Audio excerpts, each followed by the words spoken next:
Hello दोस्तों, Rana classes में आपका स्वागत है। तो आज की लेटेस्ट कम्पिटिटिव एग्जाम और जॉब अपडेट बताऊंगा, तो इस वीडियो को शुरू से अंत तक देखें। पसंद आने पर लाइक, सुनने लोग सब्सक्राइब करना ना भूले।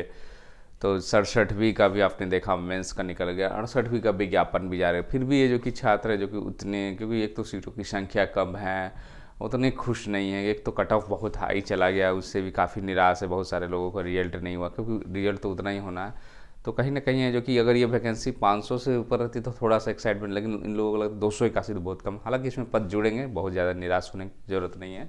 तो 68वीं बीपीएससी संयुक्त प्रारंभिक परीक्षा, सबसे ज़्यादा जो चर्चा का विषय है उसी पर चर्चा करते हैं। तो 2 घंटे की 150 प्रश्न रहेगी। 150 अंकों की परीक्षा में अब तुक्का लगाना है, जो कि अभ्यर्थियों को महंगा पड़ेगा। मतलब पहले, और वो ऐसा नहीं कि वो तुक्का जानबूझकर लगाते थे। अगर 150 नहीं बनाएंगे तो 140 बनाएंगे तो वो हो सकता है बाहर। तो वो 150 लगाना उनकी भी मजबूरी थी, वो शौकिया नहीं लगाना, क्योंकि सारे क्वेश्चन को पढ़ के। तो वो जिस तरह का सिस्टम था उसी के अनुसार वो कार्य कर। तुक्का लगाने वाले की गलती नहीं है, वो तो लगाएंगे। कोई भी रहे, जिसका लक जिस दिन साथ दिया उस दिन नंबर ज़्यादा आया। एक गलत उत्तर कटने पर कितने अंक कटेंगे, या फिर कितने प्रश्नों पर नेगेटिव अंक रखा जाए, यह अभ्यर्थियों के फीडबैक के आधार पर तय होगा। जैसा कि 68वीं बीपीएससी का कल जो विज्ञापन जारी हुआ, वहाँ पर है जो कि आपको ऑप्शन दिया हुआ है। बीपीएससी ने शुक्रवार को 68वीं बीपीएससी संयुक्त प्रारंभिक परीक्षा के लिए वैकेंसी जारी कर दी है। आयोग की वेबसाइट पर 25 नवंबर से 20 दिसंबर तक ऑनलाइन आवेदन कर सकते हैं। आवेदकों की संख्या अधिक होने पर स्थिति 2 शिफ्टों में परीक्षा हो सकती है। तो ये जो है पहले, क्योंकि इससे पहले जो 67वीं का हुआ था 2 डेट में निर्धारित किया गया था, उसका विरोध किया गया था। उसी के मद्देनज़र रखते हुए ये अब लोगों का ये कहना था कि उसमें विज्ञापन में कहाँ लिखा हुआ था ऐसा, लेकिन इस बार जो कि विज्ञापन में ही लिख दिया गया है कि 2 शिफ्ट में हो सकती है। मतलब 2 दिन भी हो सकती है, लगातार हो, अगले सप्ताह हो। ये स्पष्ट रूप से पहले ही कर दिया गया है।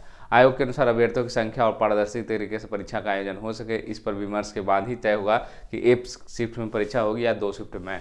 मतलब ये ऐसा नहीं है कि 2 शिफ्ट में ही होगा, अगर संभव हुआ तो 1 शिफ्ट में, अगर लेकिन 2 शिफ्टों में भी हो सकती है। मेंस में चुने जाएंगे रिक्ति से 10 गुना अभ्यर्थी। 12 फरवरी तक है जो कि प्रारंभिक परीक्षा संभावित। तो ये जो है, ये तो पहले से ही तय था कि 12 फरवरी को भी, और 10 गुना 281 रिक्तियों में मिल गया है। और इसमें बहुत सारे लोग एसडीएम का पद नहीं है, इससे निराश है। एसडीएम का पद है जो कि इधर नहीं आ रहा है वैकेंसी में। परीक्षा में नई व्यवस्था किस लिए है, तो नई व्यवस्था गंभीर रूप से तैयारी करने वाले अभ्यर्थियों को लाभ मिलेगा। तुक्का लगाने की जगह कॉन्फिडेंस से जवाब देने वाले अभ्यर्थियों को प्रोत्साहित मिलेगा। रिजल्ट में गंभीर और तेज तर्रार अभ्यर्थी को सफलता मिलेगी। 68वीं बीपीएससी प्रारंभिक परीक्षा 12 फरवरी 2023 को संभावित है। तो इसमें जो मेजर चेंजिंग अभी हुआ नहीं है, होने वाला है, नेगेटिव मार्किंग, वो है जो कि इसमें देखने को मिलेगा। अब दूसरा सवाल है, सबसे ज़्यादा जो है ई ऑप्शन हटाना। तो जो आयोग के अध्यक्ष हैं बीपीएससी को, वो स्पष्ट रूप से कहते हैं ई ऑप्शन है जो कि नहीं हटेगा, इसमें कोई चेंजिंग नहीं। अगर चेंजिंग होता तो ऑप्शन हुआ, लेकिन स्पष्ट रूप से उन्होंने कहा कि ये ई ऑप्शन नहीं हटेगा। तो 68वीं बीपीएससी में ई ऑप्शन रहेगा। और निगेटिव मार्किंग है जो कि जो अंतर होगा फिर 2 शिफ्टों में होगी। बाकी सारी चीज़ें जो है वो सारी सेम है। प्रक्रिया जो 2 घंटे की परीक्षा होंगी, और जो है मेंस में भी कोई बदलाव नहीं किया गया। थोड़ा बहुत ये है कि हिंदी इंग्लिश में भी चूज का, पहले क्या था कि ये मैं उसके बारे में बता देता हूँ। मेंस के बारे में पहले था कि एक जो ऑप्शन आपने ले लिया है उसको, उस अगर हिंदी चूज किया तो हिंदी के लिए ही सिर्फ है जो कि कर सकते थे। तो 67वीं में जो 8 है जो कि संयुक्त मुख्य परीक्षा का विज्ञापन जारी 21 नवंबर से ऑनलाइन आवेदन कर सके। इसमें क्या परामर्श मांगा गया था, आयोग ने अभ्यर्थियों को वैकल्पिक विषय के स्केलिंग को लेकर 7 प्रश्न किए। इसमें से एक चयन कर सकते हैं, जो विकल्प सबसे अधिक होगा उसको लागू करने को लेकर आयोग तैयारी करेगा। इस संदर्भ में भी आयोग स्केलिंग को लेकर, नॉर्मलाइजेशन को लेकर ये सब है जो कि समस्याएं रही कि नंबर मेरा कम है, ज़्यादा है। इस विषय वाले को जनरली बीपीएससी में मिलता है कि कुछ विषय को फेवरेट बताया तो उस विषय में कभी हिस्ट्री बूम कर जाता। बूम जो शब्द है उससे लोग काफ़ी निराश हो जाते हैं। कुछ लोगों को फायदा भले होता है, लेकिन जो अदर सब्जेक्ट वाले वो काफ़ी निराश है। कभी है जो कि दर्शन शास्त्र आगे हो जाता है। तो इस तरह से कम एक ऐसा रहे कि फीलिंग्स ना हो। पूरी इक्वलिटी तो करना मुश्किल है, लेकिन लगभग लगे नहीं सब विषय के रिजल्ट आए हैं जितने छात्र हैं उसके अनुपात में, तो वही छात्र है जो कि चाहते हैं। 68वीं में तो 3 ऑप्शन मांगा गया है, इसमें 7 ऑप्शन है जो कि हिंदी, अंग्रेजी व उर्दू में भी दे सकता है। आयोग ने अगर तो लिखित जवाब देने की भाषा चूज की। हालांकि हिंदी व अंग्रेजी में, लेकिन अभ्यर्थी चाहे तो अपना जवाब हिंदी, अंग्रेजी व उर्दू में भी लिख सकते हैं। मतलब एक विषय अगर जीएस फर्स्ट है जो कि इंग्लिश में लिखा है, तो जीएस सेकेंड आप हिंदी में लिख सकते हैं। पहले क्या था कि जो भाषा आपने चूज किया है उसी को लिख सकते हैं, और थोड़ा बहुत तो इंग्लिश मान लीजिए जो टर्म है वो लिख सकते हैं, लेकिन पूरा चेंज नहीं कर सकते थे पहले। ऐसा नहीं कि आपने चूज किया हिंदी और लिख दिया वहाँ पूरा अंग्रेजी में सारे क्वेश्चन, तो वहाँ पर दिक्कत होती थी। उसके बाद आते हैं दूसरी खबरों पर।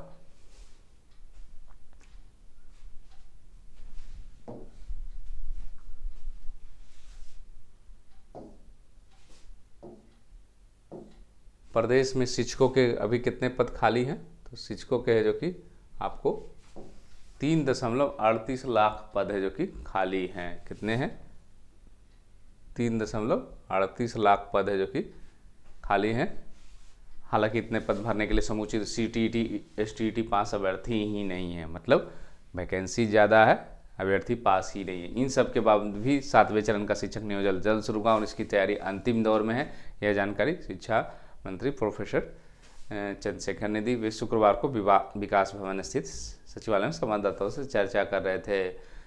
शिक्षा मंत्री ने कहा कि शिक्षक नियोजन के आस में 3 से 4 साल से बैठे हुए धीरज रखना चाहिए। हमें उनसे सहानुभूति है, उनकी चिंताओं को लेकर सरकार समझ लिहाजा नियोजन प्रक्रिया हर हाल में पूरी होगी। उन्होंने बताया कि शिक्षक संगठनों से भी बातचीत, कुछ अहम बातें भी सामने आई है, और ये जो है आपको मतलब अभी भी ये जो कि 3.38 है जो कि लाख है जो कि वैकेंसी है जो कि खाली। और स्थानांतरण नीति को लेकर क्या नीति बनी है तो उसको देखते हैं।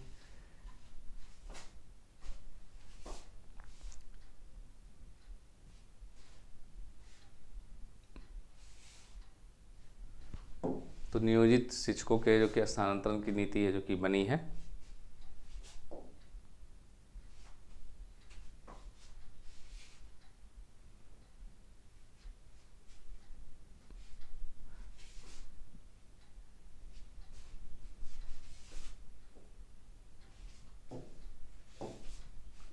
तो वो नीति मैं आपको दिखाना चाह रहा हूँ, पेज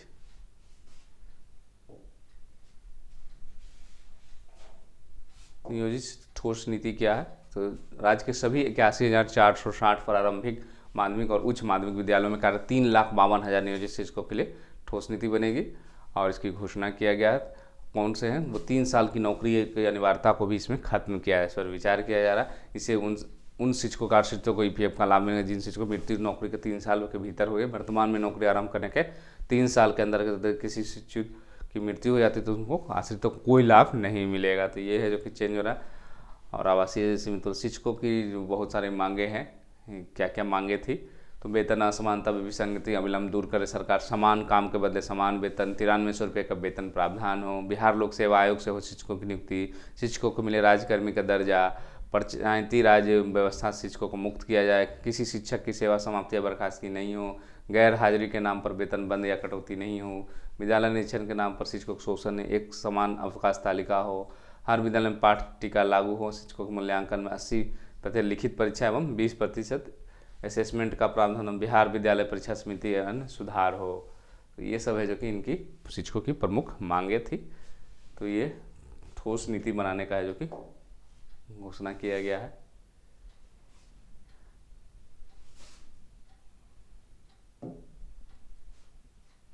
बिहार के निजी आईटीआई में 87,000 सीटें जो कि खाली है। क्यों है? क्योंकि अब पहले क्या था, एक समय था कि अगर आप 5-10 साल पहले चले जाएं, 10-15 साल, तो बहुत ही आईटीआई का क्रेज था। सरकारी तो फूल लगभग रहते ही थे, लेकिन निजी में भी बहुत मार होता था। अगर आप एडमिशन कराने के इच्छुक है तो पता चला कि वो सीटें ही खाली नहीं हैं 2 साल 3 साल। लेकिन अब स्थिति बदल गई है। केवल बिहार में ही 55% सीटें हैं जो कि खाली रह गई है निजी आईटीआई में। बिहार सरकार ने प्रशिक्षण महानिदेशालय से और से समय की मांग, जबकि आईटीआई संचालकों ने दिल्ली उच्च न्यायालय का दरवाजा खटखटाया है। श्रम संसाधन विभाग के अनुसार 1197 प्राइवेट और 150 सरकारी आईटीआई हैं। डीजीटी ने देश के सभी आईटीआई में सत्र 2022 से 24 नामांकन लेने की अंतिम तारीख दूसरी बार 30 अक्टूबर 2022 की यह तिथि भी समाप्त हो गई है। बिहार में कुल 1,49,876 सीटों मात्र है जो कि 61,962 सीट, जबकि अभी भी 87,914 सीटें खाली रह गई है।